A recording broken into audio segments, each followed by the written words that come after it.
borders in South China with 11 cities between Hong Kong, Macau, Shenzhen, and Guangzhou.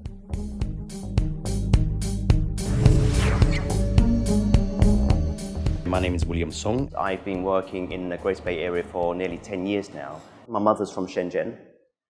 Me being born in England and then being 18 when Hong Kong was returned to China, I came to Hong Kong in 2010. My previous role was in investment banking, and I worked in 8 different countries all over the world.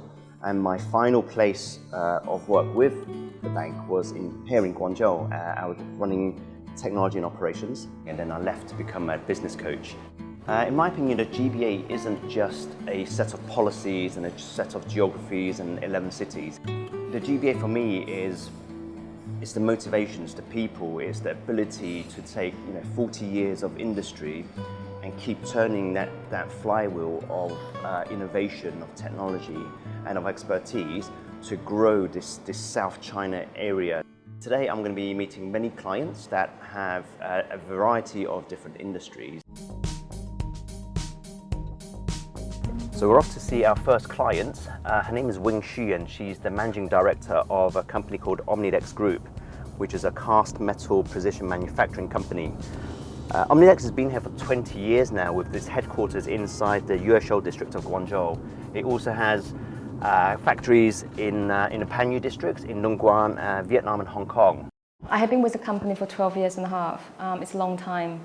When I started, I was the receptionist. And over time, she's learned all of the different departments, understood all of the kind of business model and the foreign clients that they have to work with the local manufacturing plants that they have here in China. For me, she's a shining light of talent coming through in the region and replacing, I would say, the foreign managers that used to come in to manage the company. It is not easy for me to build up a so-called image because I don't think the expats trust Chinese. I'm big on Chinese.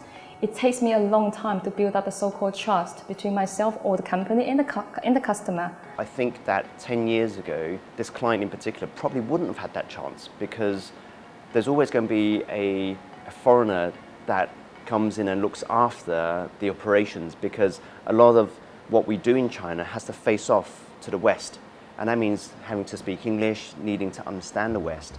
But now after 10 years, I see that that's really taken off.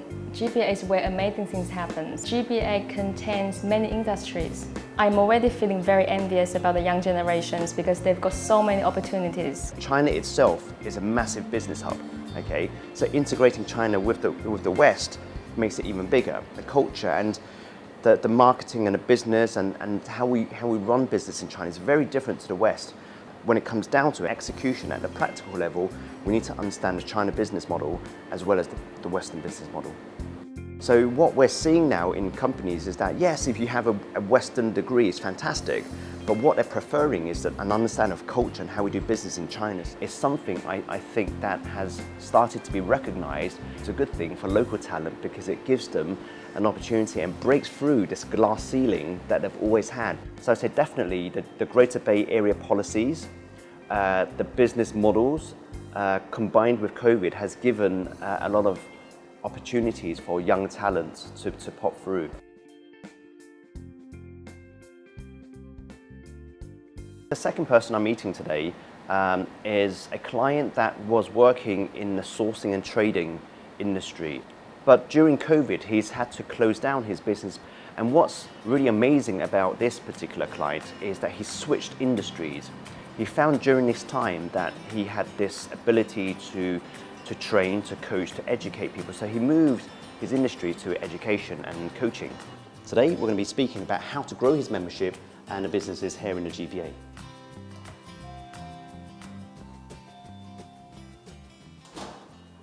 Hey John. Hey, how are you doing, man? I'm good, long time no see. How are things? All good. Excellent, cool. I am the chairman of the first English chapter of BNI in China, in mainland China.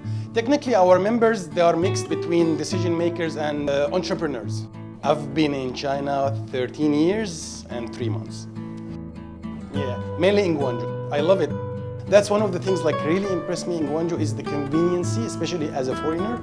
You can have variety of options, you can have many things. It will it will make you feel like home. China is my home. My client is of the same mindset. Many have been there for over 10 years and are still not leaving because they still see that China has so much more to offer. Recently, they're making it much easier for foreigners to come to the GBA area and establish their business. The requirements are much less, and the process is much more easier, and most of it is online. You can do it online. You don't need like to go here, go there, go here, go there, like before we used to do. And it's take much shorter time. And that shows that's how welcoming it is for foreign business to open the business here and to invest in doing business in China. I wouldn't say especially COVID has an impact on my business.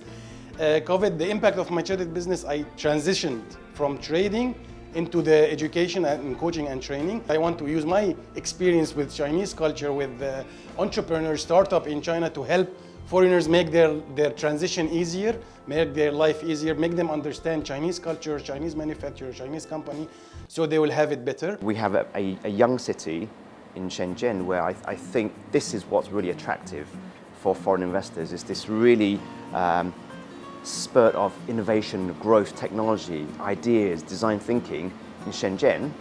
And here in Guangzhou, you have this compliance and risk and financial hub that looks after everything. So I think it's like two big cities looking after each other. And then we have Macau, which is like entertainment, and then Hong Kong, which is, you know, the financial hub of Asia. There's so much connectivity between the cities. There's so much talent within the cities. And remember, we're not very far away from, you know, from Vietnam, from the Philippines, and from Singapore. So we're so connected that the advantage of the Greater Bay Area over the other areas that we talk about in terms of Bay Areas is I think is so much more competitive.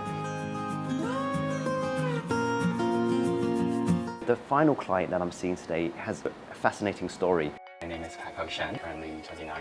My grandpa, at the time, he was a famous tailor in Hong Kong. The business actually started, I think, as early as late 70s, early 80s. My father and my uncle came in, so he has had businesses in Zhongshan and Shenzhen and Guangzhou. I've spent 8 years in the States and then almost a year in the UK. I've also worked in Hong Kong. Ever since the COVID, I've returned to mainland and I've been looking after my family business ever since. In the early days, obviously, China has a much cheaper labor market, and that back in the days when it was initially opening up, I think a lot of the policies, there are a lot of opportunities. I think people here are very diligent, they're very hardworking, and as well as the expertise, because I think the whole Canton area has had that historical merchant mindset. For family businesses to grow and allowing the next generation to be able to take the business to the next level, lots of young, smart individuals are starting to see that we can still have the old family business but do it in a new way. So he wants to take that manufacturing to 4.0. So not only do we manufacture, actually we design, we manufacture and we sell to the world. We are seeing a lot of talent in design, in garment technologists. We are also seeing our suppliers be more productive and hence giving us more opportunities to make innovative products. Obviously, China has been known for being the world factory, and I think for now, while we're still a factory, we are actually adding a lot of values into this factory. With the next generation understanding the policies, especially with what's offered out in Nansha now, not only grows Guangzhou, but also gives the opportunity for these kind of grassroots companies and old companies to be able to flourish. The key interest here is in Nansha. We are actually paying a lot of attention in terms of how the policy changes there. I am currently building my own brand, and so we are thinking of making or funding the company there. And so I think it will hopefully be much easier for us in future development. And I'm seeing lots of young talent also coming from Hong Kong and from Macau into the mainland, into this area specifically, to be able to apply their experiences and to be successful as well. The GBA is becoming more and more open and diverse and inclusive. The country is growing and the country is like a big family, and that family is providing the support to these businesses, and it's like providing support to the children to continue to flourish.